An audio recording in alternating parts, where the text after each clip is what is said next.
What's up, everyone? It is Friday, and as you can see, it's a beautiful Friday because obviously I'm sitting outside. I'm sitting near my grill, which I can't wait to fire up. But while we're waiting, first of all, I am H, and with me is, Big Mike from Big Mike's Real Reviews. and we are going to talk about a humdinger. We're going to talk about Yes. Sinners. Yes. Now, before we get into it, first of all, I saw it Monday night along with Mike. Mike, you went again last night. I did. Okay, did Because any? before we found out we had the press screener, Yeah, we got the tickets, I think like 2 weeks ago, yeah. because my wife was very excited to see this movie. So the question I got to ask you between Monday and last night, after watching it twice, Okay. did anything change as far as your opinion? Was it Yes. good? Was it better? Exponentially, actually. That's what I like to hear. That's Yes. what I like to hear. So, all right. So let's go on and jump into it. And actually, let's say this, like because we are doing this on a Friday. I'm looking at like, look, half y'all that are excited to see it probably already at the movies. You all might not even Right. watch this until you come home and digest the whole thing. Right. But, all right, so here we are, Sinners, starring Michael B. Jordan doing a dual role. Yep. Along Smokestacks twins. Yep, along with Miles Caton in his, I believe, first role. It is breakout. This gonna be a breakout for him. Yeah, Delroy Lindo. Can I say something about Delroy Lindo? Yeah, Most underrated actor in Hollywood. that part. How has this man not received an Oscar yet? Even a nod. Right, not receive like any major acclaim. He just shows up. He puts in the work. This man is amazing in every role I've ever seen him in. Yep. Malcolm X, Get Shorty, The Five Bloods. What else? I mean, even the one with Jet Li, with him and Jason Statham, when that movie was pretty terrible, but it's one of my guilty pleasures. Because I can admit the movie's bad, but it's a guilty pleasure. I love it. Yeah, I mean the guy. He actually was great in that movie. Yeah, I mean he like his credit stress so far. He's like done almost 100 different roles over the years. Yep. But let's really get into this movie. So the 1,000-foot view, because I had to correct someone yesterday. The 1,000-foot view it's a movie that is similar in line to From Dusk Till Dawn. Yes. Very similar, because two brothers just randomly show up at a speakeasy, juke joint, bar, whatever, and then all hell breaks loose. Yeah. That is literally the elevator pitch I could give you. Yes. However, I would be doing that and be remiss in not telling you there's a deeper, much deeper subject matter that Ryan Coogler digs into. Oh yeah. 100%. I'm gonna throw that at you, Mike. So tell the folks what they need to know about this movie. So basically, like you said, Michael B. Jordan plays dual roles as the Smokestack twins. Uh-huh. They come back home to Mississippi, after spending a stint in Chicago, to open their own juke joint. Right. And then all the horror, terror, whatever ensues on opening night. Yeah. This is not your typical vampire flick. Right. And especially set in the Jim Crow South of the 1930s. I was just getting to that. And that's what really set it. Now, what I will say, one thing I'm going to spoil, and as always, but before we go any further, if you really, really, truly want to go into this blind, plug ears, cut it off.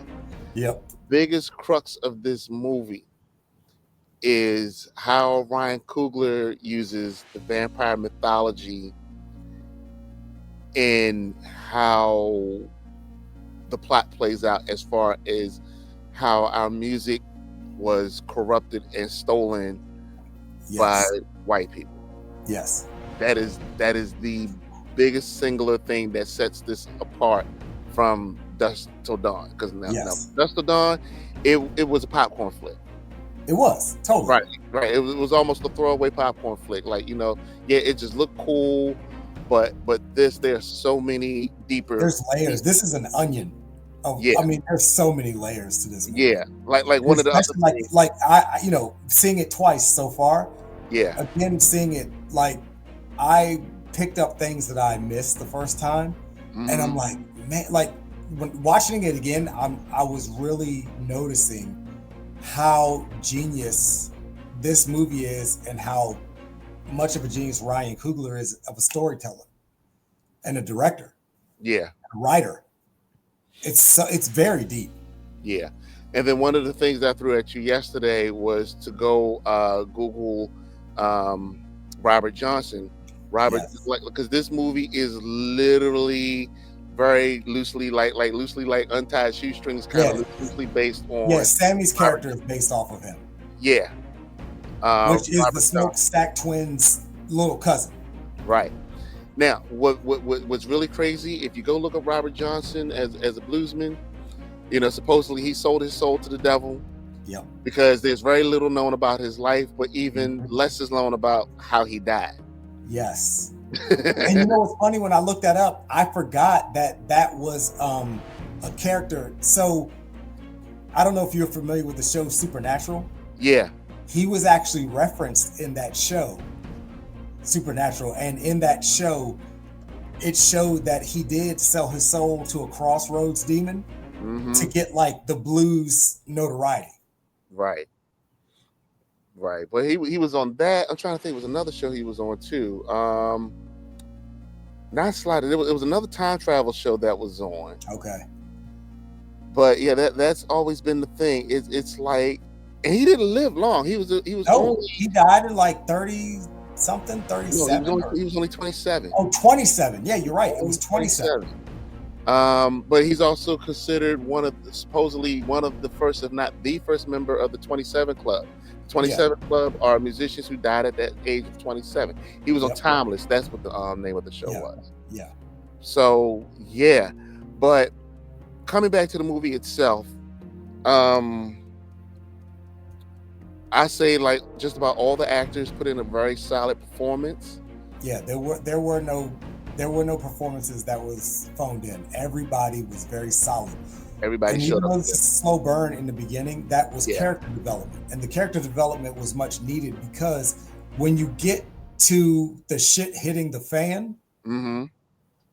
you care about all these characters. That's why. Because they Right. spent the time developing these characters. And you're like, I don't want any of these people to be harmed. Right. That was one of the biggest things.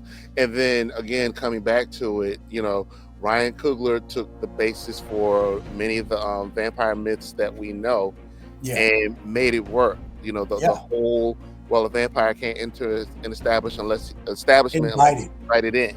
Yep. That was a source of finding out who was who. Yep. And actually what really blew my mind, like in one point, like even though there was one that was inside of where they were, them getting to the next room, they had to be invited into the next room. Exactly.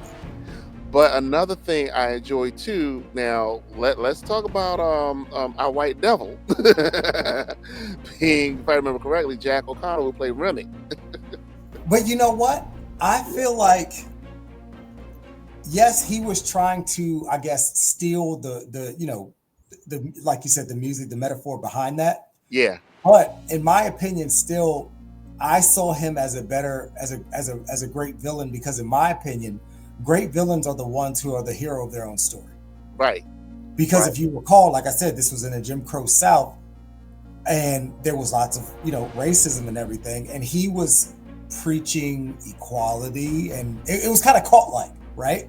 Yeah. Join me, and you won't have to worry about, you know, You will be all immortal. this. Right. But it's also like you'll have fellowship, you'll have true, a place in society, because they reject you. So in his mind, he was the savior. Yeah. Yeah.